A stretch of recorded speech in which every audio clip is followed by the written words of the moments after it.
Hello, this is Die Turbo with your no frills, just chills, and hopefully by next year it'll help pay the bills. If you remember in our first episode, we basically talked about a few things.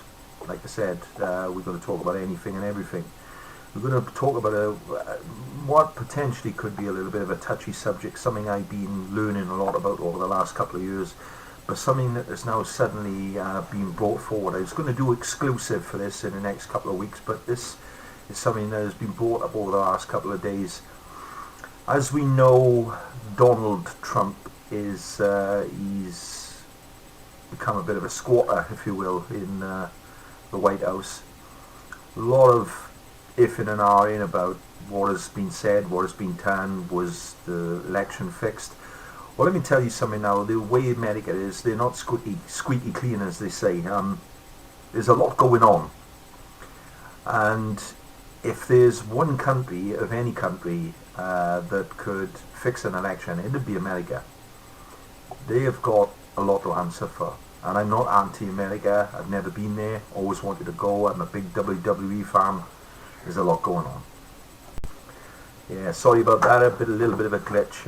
We've had a bit of a rough day today. I know a lot of people will be thinking this. I was when you hear this. Why is he doing this? But I'm just one of those that just carry on. My mother passed away at roughly 5:30 this morning. We're all devastated. I know I don't look like I am, but I'm one of those.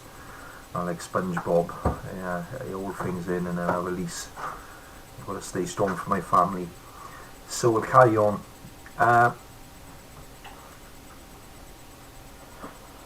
Trump, there's a lot being said about him. Even I've criticised this guy. The thing is, I'm one of those, as I was saying, I'm one of those where I do agree with a lot of things he says, but of course, being the president, he's got to set an example. He doesn't help himself. Every time he says something, he ends up in hot water, whether that is sort of the way he is or whether it's just a bit of a show, because the Americans love a good show.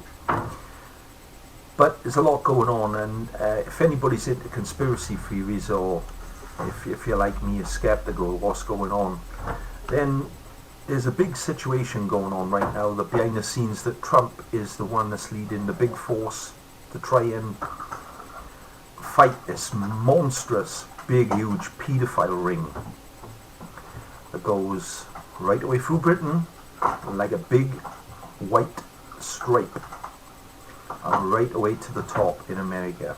And I'm talking about big people, from celebrities to lawyers, right away through to the good old royal family.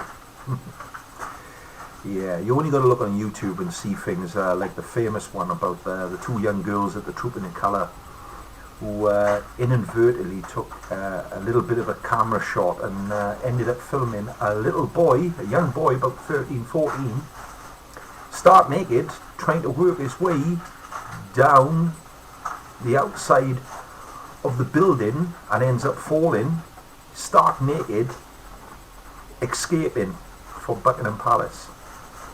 Check that out, folks. It is really bizarre. I don't think it's fixed.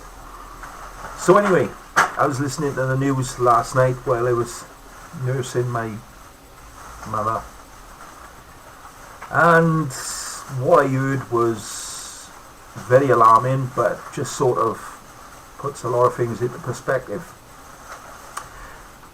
There's a mountain load of people now that basically is starting to look into Trump and start to think, well, hey, this guy isn't as bad as what we think he is. And the pro-Trump people are now starting to protest, and they're starting to go on about the big cult and the Agenda 21, which is supposed to be what this virus is all about the fact that eventually we'll all be controlled once they've got rid of so many masses of people, millions. Because there's no doubt this is the tip of the iceberg. I mean, you're going to have an idea by the end of next year exactly where we're going with this, and there's going to be a lot of people who haven't been treated for cancer and all sorts, mental health issues.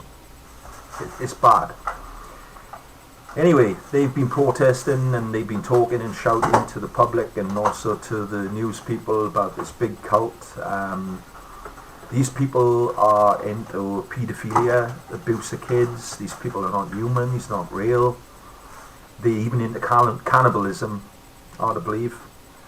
But it goes on. And even celebrities as likes of Lady Gaga, Katy Perry, Beyonce, Kanye West, Jay-Z. What the hell does the Z stand for? Zorro? I don't know. Anyway, these people are into this thing that's been going on for quite a while, apparently, this big with the Hollywood people, whereas they actually drink human blood. Don't class this out for vampires, but due to some sort of cult that they all believe in, they actually think it makes them younger. It gives them like a fountain of youth. It keeps them young. Why don't they take oil of Ulay? I mean, what is that all that about? You know, I don't get it. You know, Boots sell everything. I do apologise for the stop-start in there so much. It's been a manic day and I'm having a couple of beers later. This has been a big body bloaters. Anyway, yeah, they're into this drinking human blood. They seem to think that it gives them like the fountain of youth. It makes them younger looking. Like I said, when they go Boots, Home Bargain sells some amazing stuff, so cheap, you know what I mean? I like a little bit of cream here and there. Anyway, this is some weird stuff going on now. I understand a lot of people say, that's rubbish, it's science fiction, it's like something out of horror film. These celebrities and these so-called the 1%ers, these superpowers, these people that got all the money, they don't act like us. They don't want to be like us. They want to do everything that is extreme. I mean, taking drugs these days is not good enough for these people. They want to do something else. So, you know, to go out on Saturday night and, you know, where most people have a takeaway or a drink and a takeaway, these people go out and they have like something like human leg of lamb or whatever. It's just not normal. It's scary. But there's a lot of people believe in it. What I believe in, well, let's put it this way, I believe in a lot of things and I certainly don't believe or trust these people. So as far as I'm concerned, as the song goes, anything goes. These people are not real. So there's a growing number of that going on, so have a little think about that along the way. Now, here's a nice one for you. When do you realise that you've got a mad family? How do you realise, especially if you're mad yourself, do you look at the way they act and think, oh, hold on a second, there's something not right?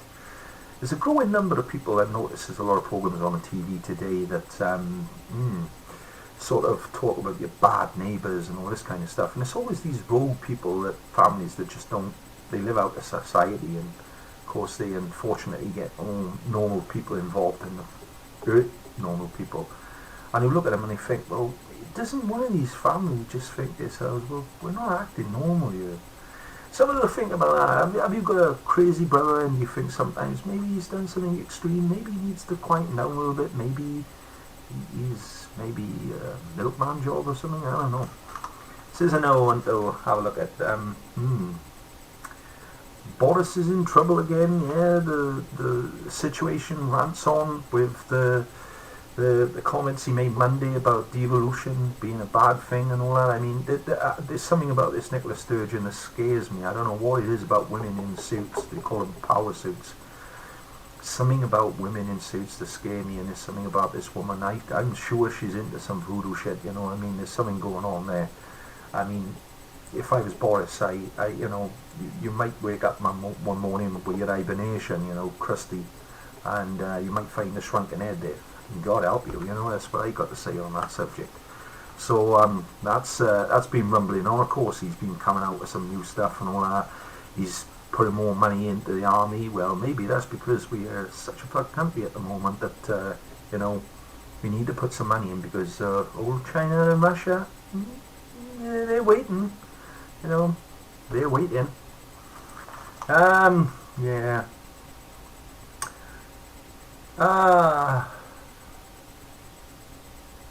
Will he need a stick of dynamite to get Trump out of the White House? I mean, how long is this going to drag on for? There's no doubt, apparently, that he's supposed to be in trouble financially, and there's rumours around going to get arrested and stuff, but also at the same time, where this thing he's got on with this paedophilia and stuff and all that. They reckon that it's going to be a very interesting year next year. There's a lot going on, and he could well bring down a lot of people. So 2021 is going to be, I believe, my honest opinion, it's going to be a bit of a stranger year than this year, as if it can be. You know, I mean, this year has been bizarre by any stretch of imagination. I mean, I live in a crazy world, you know, but this has been mad. So, you know, how long is this going to go on for? And, you know, what is the expectation that somebody's going to take the pop at him now after 4 years of him being in? Now he's out, he's going to be prime meat for somebody to take a little shot at him, maybe even kill him and say, well, yeah, we got rid of it now and it could cause us some trouble. Like the 9/11 nonsense.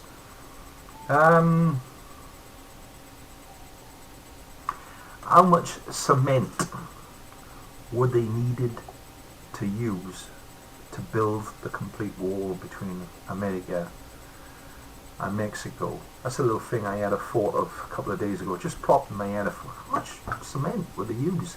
How many miles? It's like thousands of miles. And I can't understand it, because my problem is this: is you've got helicopters, you've got airplanes.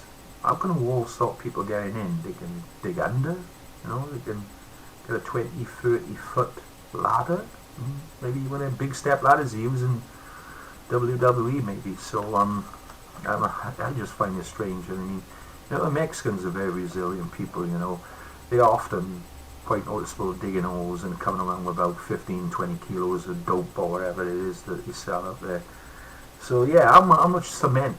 What kind of cement do they use? You know, the Blue Circle or whatever it is they use these days. And what's the percentage, or was the aglet? Is it? Yeah, so there's something to think about. How much cement? Might get your mind going a little bit for about 20 seconds. Yeah.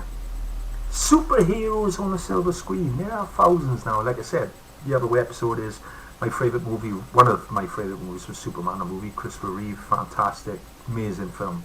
Love it. One of the few films I can watch, no matter when it's on, I will sit down and watch it. And I love Gene Hackman. I'm a massive fan of Gene Hackman. And Margaret Kidder, God rest her soul. She was hot. Hey, on that subject, here's one for the boys. It's probably, she's been around a while now. Check out Farm Girl on YouTube. Oh my God. This woman is, I mean, she's hotter than a Parkway fire. I mean, she's dynamite. Anyway, you got all these modern superheroes now. I mean, you got Spider-Man, you got X-Men, League Justice, or whatever they call themselves, Fantastic Four, the Fabulous Five, the Tremendous 20, or whatever they call. What is your favorite all-time? Judge Dredd, Captain America, Afro-African, and Australian Arnold, or whatever. I don't know. All these superheroes that seem to. What is your favorite superhero? This is a nice one to have a little sit down and chat with your friends over a couple of beers on this weekend, where your little bubble and your social distancing. So there's one. So like I said, old Trump, it's going to be some strange couple of months. There's a lot going on. So keep an eye out. There's my prediction. Next year, somebody's going to take a pop at Trump. And secondly, if they don't take a pop at him, what is going to come out next year? It is going to be, 2021 is going to be a revealing year. So enjoy your New Year's Eve, that's it. Because that's the other big thing they're talking about. Will there be a Christmas this year? Of course there's going to be a Christmas this year. I mean, BBC Two will have your White Christmas or your All Day In. You'll have your Great Escape, you'll have your Sound of Music, you'll have your E.T., you know, The Mask, Only Fools and Horses, celebrating 100 years, they'll all be there. So keep an eye out, folks, and I'll see you on a third episode. Bye-bye and take care.